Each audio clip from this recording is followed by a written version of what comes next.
Olhe lá então, vamos aos trabalhos, vamos verificar então o nosso resolução de questões de hoje. Nós vamos tratar um pouquinho sobre improbidade administrativa, vamos ver como isso cai no concurso, né? Como pode aparecer na sua prova, vamos observar a improbidade então e ver como isso pode cair no seu concurso, tá certo?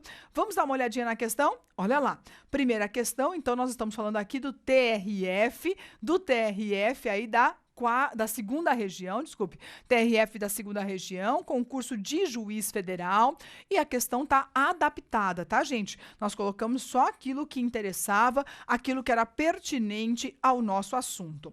Vamos então. Todos os atos de improbidade, primeira palavra todos, a gente já marca logo, né? Faz logo um grifo aí, porque todos a gente desconfia que tem algo errado, né? Todos os atos de improbidade administrativa previstos nos artigos 9º, enriquecimento ilícito, artigo 10, dano ao erário, artigo 11, violação a princípio da administração, podem ser praticados com culpa ou dolo. É verdade, gente? Pode ser culpa ou dolo? Não. Nós lembramos que o artigo 10 tem previsão expressa. Pode ser culpa ou dolo. Mas o artigo 9º é só dolo e o artigo 11 é só forma dolosa, tá certo? Então, o enunciado aí tá falso. Somente, então, é possível culpa no caso do 10, porque a previsão é expressa na lei, tá certo? A lei diz expressamente, então, que neste caso vale o artigo, então, 10, culpa ou dolo, tá certo? Vamos à próxima. Em caso de dano ao erário causado por agente que comete ato de improbidade administrativa, olha lá, em caso de dano ao erário causado por agente que comete ato de improbidade administrativa, é firme a orientação de que a prescrição está sujeita aos prazos disciplinados no artigo 23 da Lei 8.429. Gente, se nós falamos de dano, nós temos que lembrar também do ressarcimento. Se nós temos que lembrar do ressarcimento, nós temos que lembrar que o ressarcimento ele é imprescritível, lembra disso? Nesse caso, gente, nós não podemos esquecer do artigo 37, parágrafo 5º da Constituição Federal. E lembrar que no que tange a reparação civil, eles são imprescritíveis. Então, as demais medidas vão prescrever, mas a reparação civil não, tá certo? Então, você não pode esquecer no que tange a reparação civil. Nesse sentido, gente, a orientação da STJ, e tem uma decisão interessante, diz assim, ó, embora corra a prescrição para a apuração e aplicação de penalidades para esses ilícitos, hoje, disciplinada no artigo 23 da Lei do 429, o ressarcimento relativo aos danos provocados por estes atos pode ser buscado a qualquer tempo, nos termos do parágrafo 5º do artigo 37 da Constituição Federal. Então, é exatamente a aplicação do 37.5º, ressalvada aí a reparação. Você pode dar uma olhadinha, essa decisão que eu acabei de ler aqui, ela está em agravo em recurso especial, lá no STJ, 662-844. Então, decisão aí do STJ, para você conferir, posicionamento, então, ele está falso aqui, tá certo? Falso, então, cuidado, a reparação pode ser cobrada a qualquer tempo aí. Vamos à próxima? Próximo enunciado. Olha só. Na aplicação das medidas estipuladas no artigo 12 da Lei 8.429, incisos 1, 2 e 3, reconhecida a improbidade do servidor, o magistrado está vinculada à aplicação de todas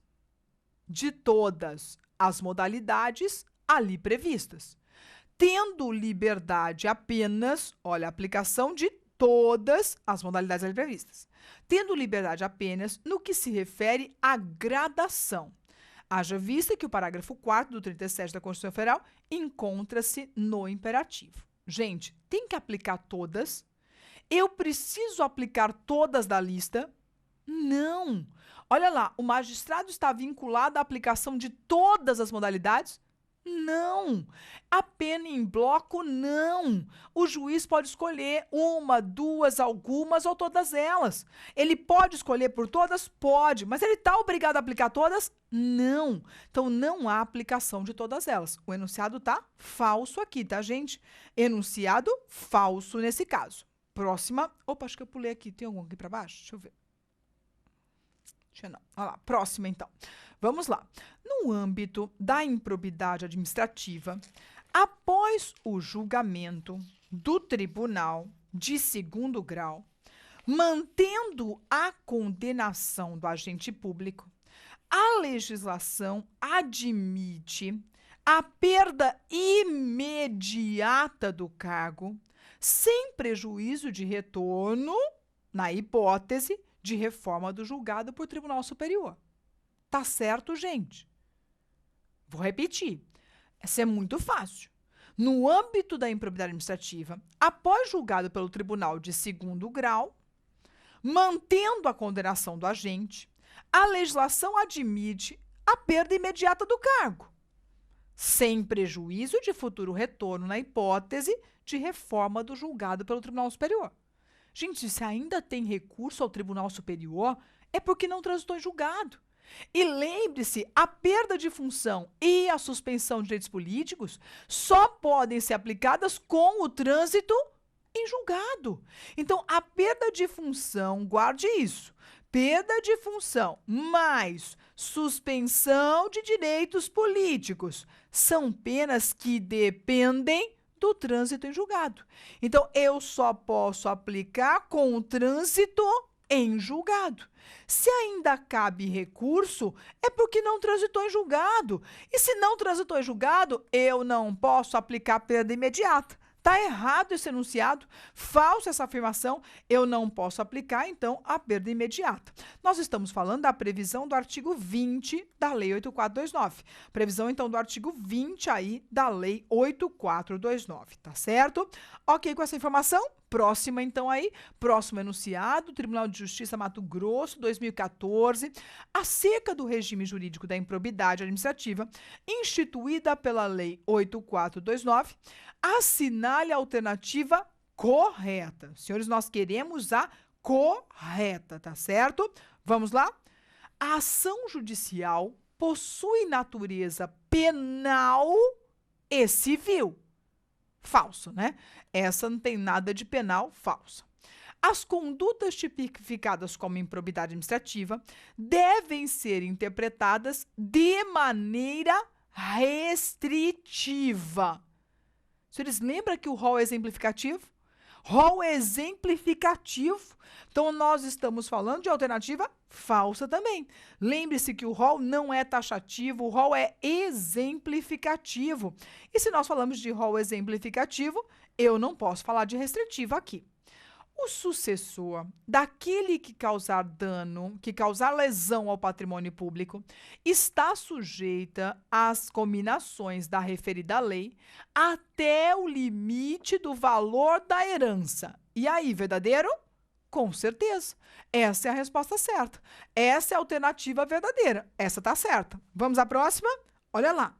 A aprovação das contas pelo órgão de controle interno veda a aplicação das sanções previstas nessa lei. Verdadeiro ou falso? Falso! Pode aprovar o que for. Pode ter improbidade? Pode. Você vai lembrar do artigo 21. Independe do controle. Não importa o que acontece no controle, tá certo? Pode aprovar ou rejeitar, eu vou ter improbidade do mesmo jeito, tá certo? Olha a última. O afastamento do agente público do exercício do cargo, emprego ou função somente poderá ocorrer após o trânsito em julgado da sentença condenatória. É verdade? Lembra que eu lhe contei que ele vai queimar os computadores e os documentos? Então vai acabar com o processo? Eu posso esperar a condenação para afastá-lo? Não posso. Há afastamento preventivo, gente, sem prazo e com remuneração. Sem prazo e com remuneração. Então, esse afastamento é possível de forma provisória. Então, essa alternativa está falsa. Essa alternativa também está falsa aí, tá certo? Vamos à próxima. Olha lá, próxima questão. Vamos dar uma olhadinha, então. consórcios públicos são considerados entidades da administração indireta, dotadas de personalidade jurídica de direito público, integrantes de todos os entes da federação consorciada. Gente, é personalidade pública? Pode até ser, né? Mas tem que ser pública? Não. Na verdade, aqui, gente, não necessariamente será pública. Pode ser pública, como pode ser privada, tá? Então, essa tá falsa, porque pode ser pública, pode. Mas tem que ser pública? Não tem, tá certo? Então, tá errado aqui o direito público, porque ela também pode ter natureza jurídica ou personalidade jurídica de direito privado, tá certo? Bom, gente, assim nós encerramos mais uma vez os trabalhos de hoje.